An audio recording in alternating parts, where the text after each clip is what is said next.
Hi, and welcome back to Bean Talk, to our third episode of the Coffee Masterclass. Today, we have our Espresso 101 course, where I want to bring you closer to what an espresso is and how to prepare it yourself. If this is the first time that you join us in our Coffee Masterclass, then let me briefly explain it to you. Our Coffee Masterclass is for people that are enthusiastic coffee beginners and want to become coffee professionals. So with our videos, we want to step by step get you closer to becoming a professional barista in all different skills like brewing, latte art, etc.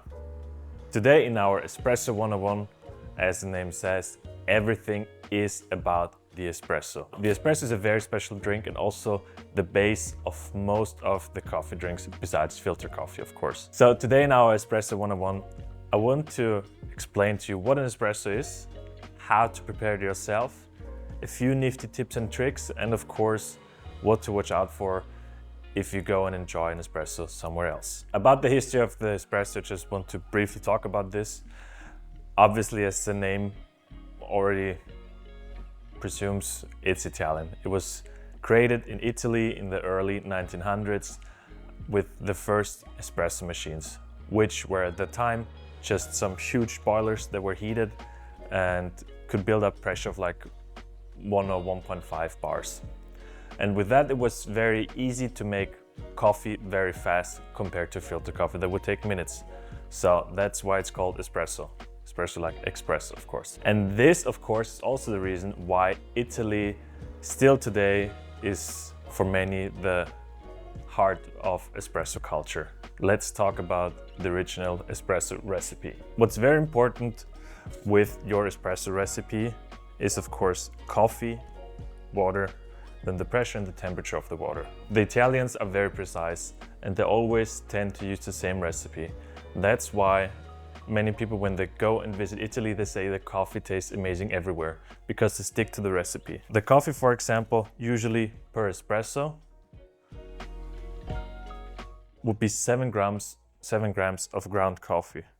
Then they use around 25 ml of water at 9 bars of pressure and somewhere between 90 and 95 degrees Celsius. Some variation of this recipe is always used and they tend to stick to it. And that's why it works. Of course, this is for a single espresso, which we always make double espresso. So of course, with this you have to double it. So instead of 7 grams, 14 grams, 25 milliliters become 50 milliliters, of course. Pressure and temperature stays the same, of course. So that's the Italian espresso. And that's what the espresso for many people still is in Italy. But now with third wave coffee and especially coffee scene, people started to change up this recipe.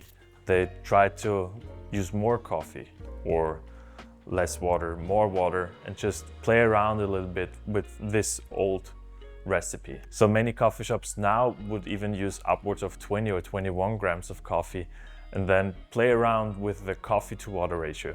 But I don't want to get too much into detail about this now because this is for a future video. We want to take a closer look at brewing ratios and also going as far as TDS, etc. Let's brew an espresso. When you want to brew an espresso, of course, first off, you need an espresso machine. So we have our Slayer single group espresso machine here with us, a very fine machine that we're going to use for our espresso today. Next up, of course, we need a coffee grinder to grind our coffee beans. In this case, we have this small little Cimbalici 20 grinder that we're going to use.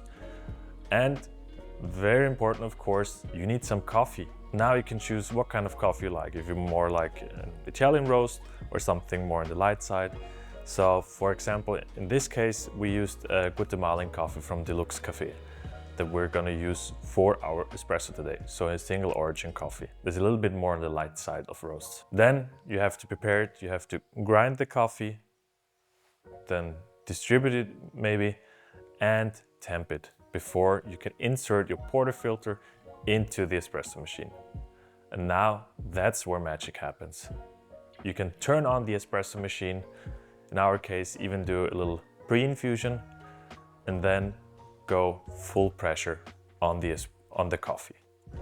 Now the brown gold finally starts coming out of the portafilter and into our cup for us to indulge in this magnificent espresso that we just created. In case you don't have a volumetric machine and have to work manually like us on this layer, then of course you can place a scale underneath to make sure that you get the recipe perfectly right. And yeah, now the only thing that's left is to sip your espresso and enjoy it. So now that I've had time to enjoy my espresso that I just brewed, I have more energy again to talk a little bit about the more technical stuff of brewing an espresso.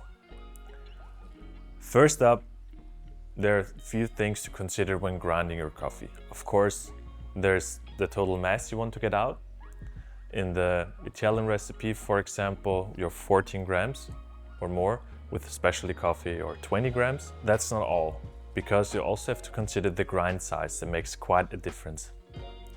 For example, if you go coarser with your grind size, for example, if you imagine like big boulders that you have and you pour water on top, the water very fast will go through. But on the other side, if you go very fine and, for example, think about sand, you have some sand, you pour water on it, then it takes a very, very long time to trickle down. Of course, we have some pressure that also messes with it, but in general, if you go coarser, your extraction is going to be a little bit shorter. If you go finer, then your extraction is going to be a little bit longer. Hence, here coming to the extraction time that you want to aim at. For the Italian espresso, for example, the aim would usually be 25 seconds for your espresso or double espresso. While with specialty coffee, this might be longer, 30 or 35 seconds, or with this layer even up to a minute. There are things to consider with certain parameters like the grind size, or also with your espresso machine, with the temperature and the pressure you're using, you can change that and get a different extraction and extraction time. With your espresso machine, probably most of your household machines that you have at home, you only can set a fixed pressure, or maybe you can set a pre-infusion, but probably not change too much about the pressure. That's why I don't want to get too much into detail about this now, but talk about this in another video of our masterclass. Now we have our ground coffee in the espresso machine. What actually happens to the coffee? We have our portafilter, then we put some ground coffee in it, tamp it, and insert into our machine. Now, of course, what happens is you have a pressure buildup here because water comes onto your coffee puck, then starts soaking it. And then once everything is soaked and everything is filled with water, the pressure builds up and the coffee starts dripping out of the portafilter and hopefully into your cup. And this is of course done with the espresso machine that has a pump that pumps the water into a boiler, and this boiler has the heated water, and then of course on here. So now let's briefly again summarize the process of making an espresso. First off, you have to get your portafilter and insert into your coffee grinder.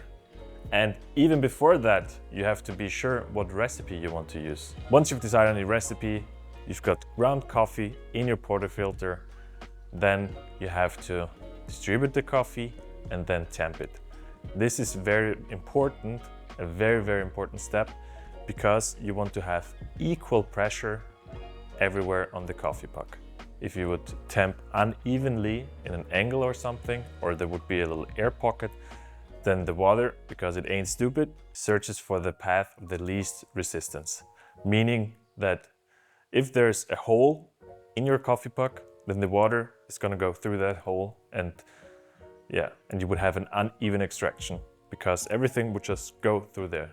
That's why it's so important to tamp very evenly and always with the same amount of pressure. So now we've tamped our coffee and up into the espresso machine. You insert the portafilter into the espresso machine, turn it on right away so the coffee doesn't get burned. Now, just have to wait for the coffee to come through. Ideally, it comes in your desired extraction time with your desired weight. So for example, 40 milliliters in 25 seconds.